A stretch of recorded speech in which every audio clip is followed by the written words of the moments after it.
Difficile de ne pas être bouleversé devant cette modeste histoire. Le réalisateur français Michel Hazanavicius s'empare d'un conte des temps modernes afin de le mettre en image et venir nous offrir une proposition qui viendra s'installer dans les écoles pour les décennies à venir. La plus précieuse des marchandises. Nouveau film donc de Monsieur Hazanavicius. Le réalisateur entre autres des 2 premiers OSS 117 et surtout le français aux 5 Oscars pour The Artist. Le film nous raconte une histoire simple. Pauvre bûcheron, pauvre bûcheronne, au milieu de nulle part, dans une maison modeste. Ils n'ont pas vraiment de quoi manger et leur survie tient avant tout du feu, lui-même, fruit de leur travail, du bois qu'ils coupent. On a donc du vivant qui dépend du vivant. Voilà le sujet de la plus précieuse des marchandises, prendre soin de la vie. Un bébé est jeté d'un train. Pauvre bûcheronne va prendre soin de lui. Il y a une réflexion autour de la croyance de cette pauvre bûcheronne. Elle prête à ce train d'où tombe le bébé une figure religieuse. Vous vous en doutez, ces trains n'ont rien d'une bénédiction. C'est même tout l'inverse. Ces trains mènent vers la mort. La véritable bénédiction dans cette histoire, c'est cette pauvre bûcheronne aperçue par un père. De là, il jettera son enfant du train en espérant que cette déesse viendra le sauver. Gueule cassée. Doit-il croire en Dieu? Le remercier d'être en vie? Non, il n'est pas de cet avis. Pauvre bûcheron, persuadé qu'il existe des sans-cœurs, va-t-il persister tout au long du film dans cette croyance? Pauvre bûcheronne, quant à elle, va-t-elle prendre conscience que les trains n'ont rien d'une bénédiction? Dans ce conte, la croyance ne semble pas être quelque chose de fiable. Il y a une personne qui ne regrettera pas d'avoir cru. C'est ce père jetant son bébé. Il a cru en la bonté humaine. Il a cru que cette femme qu'il a aperçue au loin récupérerait sa petite fille et en prendrait soin comme de son propre enfant. Voilà le traitement des croyances dans la plus précieuse des marchandises. Préférons la vie, le courage, la bonté et gardons-nous de l'aveuglement des croyances. À cela, la pauvre bûcheronne tiendra un discours en fin de film, ne reniant pas ce qui semble être sa religion, mais questionnant ses remerciements. Doit-elle remercier son Dieu ou toutes les personnes qui lui sont venues en aide jusqu'ici et à qui elle doit sa propre vie? Inutile d'en dire plus. Côté récit, je vous laisserai découvrir le film en salle. L'histoire de cette précieuse marchandise, de cette pauvre bûcheronne et de ce pauvre bûcheron. Évidemment, je vous incite à aller voir ce film. Son style visuel est différent d'une animation 3D plus traditionnelle, mais cela participe et vient appuyer cette idée de conte. Côté inspiration sur le style, Michel Hazanavicius évoque Henri Rivière. C'est une figure majeure du japonisme. Le japonisme, c'est un art occidental qui lui-même s'inspire de l'art japonais. Ça donne une réinterprétation. Le réalisateur évoque également le peintre russe Ivan Bilbin, un homme ayant notamment illustré des contes russes. Eh ben oui, la boucle est bouclée. Voilà, si le style vous effraie, sachez que ça vient d'une véritable volonté artistique et que ça n'a en rien un rendu cheap.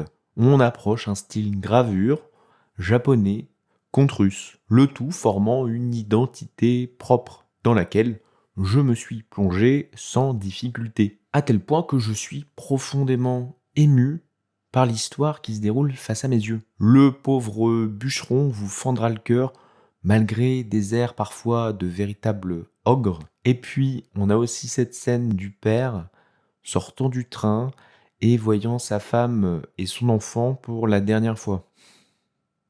Animation, oui, mais ça ne l'empêche pas de proposer l'une des scènes les plus difficiles de l'année 2024 au cinéma. Bien au contraire. Le tout sur une musique originale composée par Alexandre Desplat. Oui, Hazanavicius est bien entouré. Il semble qu'une sortie de la bande-son du film soit prévue pour novembre. Bon.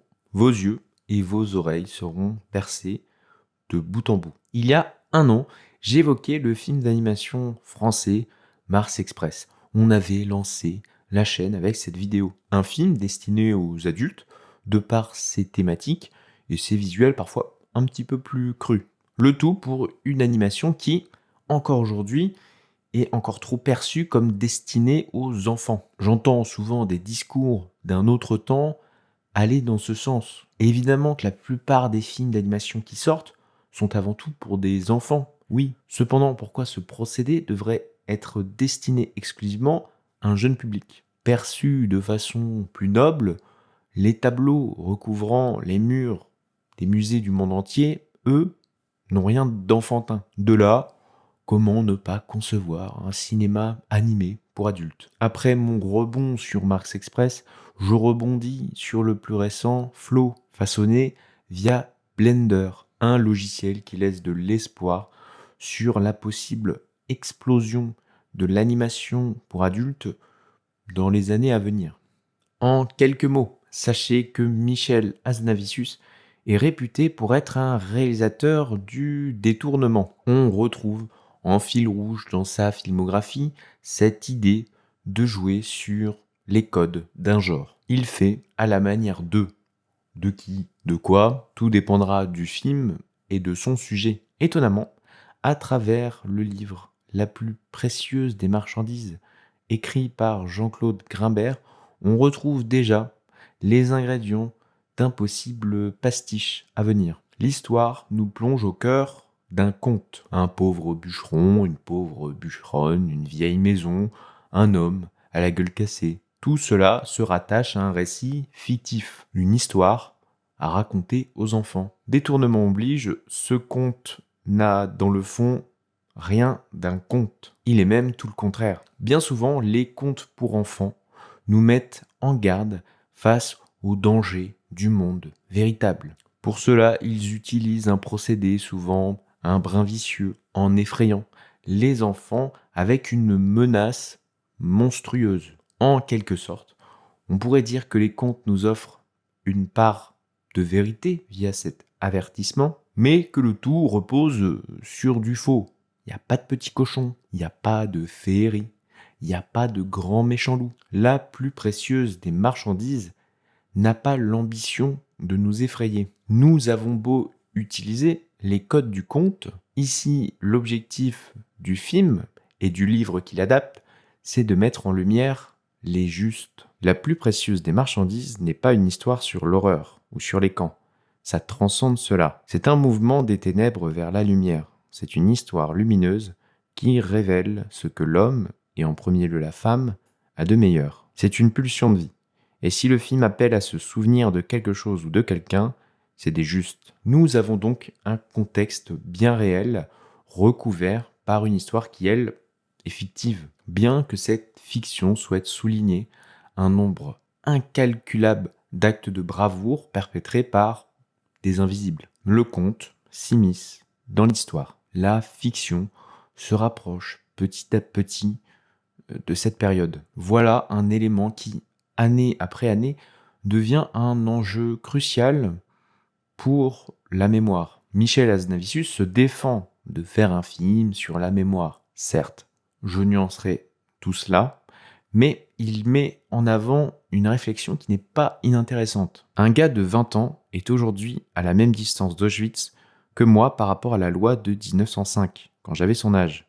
C'est loin, c'est de l'histoire ancienne. Loi 1905, c'est cette loi qui sépare l'Église de l'État, la laïcité. Oui, ça paraît être une éternité, et pourtant seulement 3 ou 4 générations nous en séparent. Il faut l'accepter, même si cette désacralisation est parfois compliquée. Le fait est que nous sommes dans un moment de bascule dans l'histoire de la représentation des camps d'extermination.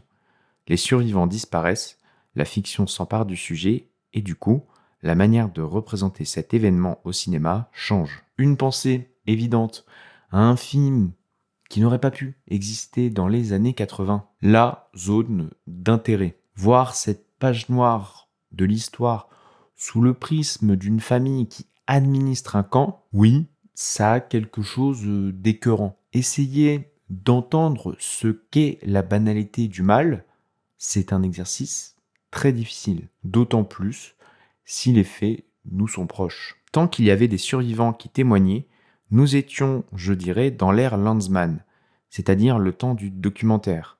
Nous entrons dans l'ère de la fiction, et le format de l'animation assume totalement ce choix, le met même puissamment en avant. C'est donc inévitable. La fiction viendra raconter l'histoire, comme elle a toujours raconté l'histoire d'ailleurs. Côté actualité, il suffit d'évoquer Gladiator 2 pour frémir sur la façon dont les camps pourront être racontés dans 100 ou 200 années. Va-t-on simplifier, mélanger, fausser la vérité? Évidemment, à contrario des gladiateurs, rien n'est mieux documenté dans l'histoire que cette période Seconde Guerre mondiale. Encore faut-il vouloir s'y intéresser. Voilà l'objectif du travail de mémoire. Susciter un intérêt à ne pas oublier. Préparer le terrain pour le monde de demain, celui qui ne verra tout ça que d'un œil très lointain. La plus précieuse des marchandises participera à sa façon à ce travail de mémoire. Voilà une œuvre parfaite côté scolaire, un outil pédagogique pouvant faire passerelle entre les cours de français